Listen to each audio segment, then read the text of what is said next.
Hello viewers, আসসালামু আলাইকুম। আজকে আমি আপনাদের সাথে নতুন একটি ভিডিও শেয়ার করব। আশা করি ভিডিওটি আপনাদের কাছে ভালো লাগবে।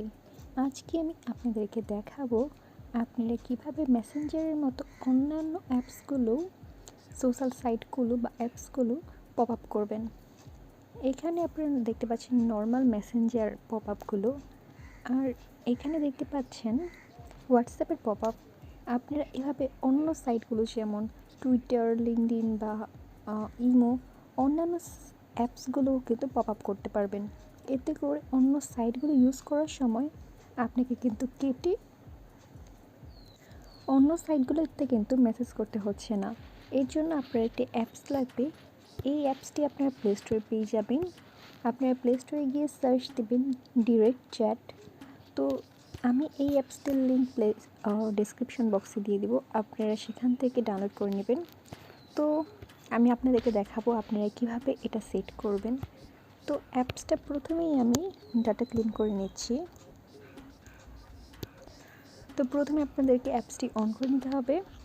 অন করার পর এখানে কিন্তু পারমিশন চেয়ে নেবে, এনেবল অটো স্টার্ট। তো আমরা অটো স্টার্ট অন করে দিব।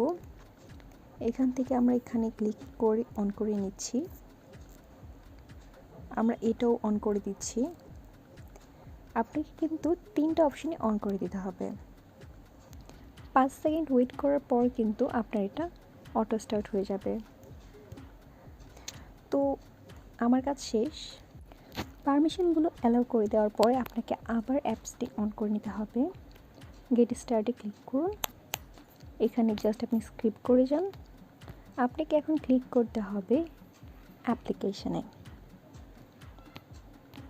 অ্যাপ্লিকেশানে ক্লিক করার পরে আপনার এখানে সবগুলো কিন্তু সাইট দেখাচ্ছে। তা আমার এখানে রয়েছে মেসেঞ্জার, ইনস্টাগ্রাম, স্কাইপি। তো এই কয়েকটা সাইট রয়েছে। এগুলো কিন্তু অটো পারমিশন হয়ে গেছে। এখন কেউ যদি আপনাকে ফেসবুক, মেসেঞ্জার, হোয়াটসঅ্যাপ বা টুইটার যেখানেই মেসেজ করুক না কেন, সেটা কিন্তু পপ আপ আকারে আপনার হোম স্ক্রিনে শো করবে। আর পপ আপ আকারে যখন থাকবে তখন যদি কেউ এসএমএসগুলো ডিলিট করে দেয়, সেগুলো কিন্তু আপনার পপ আপে থেকে যাবে, সেগুলো কিন্তু ডিলিট হবে না। আশা করি এই অ্যাপসটি আপনাদের অনেক ভালো লেগেছে। এমন নিত্য নতুন অ্যাপ্লিকেশান পেতে অবশ্যই চ্যানেলটাকে সাবস্ক্রাইব করুন, পাশে থাকা বেল বাটনটি অন করে দিন। ধন্যবাদ সবাইকে। আসসালামু আলাইকুম।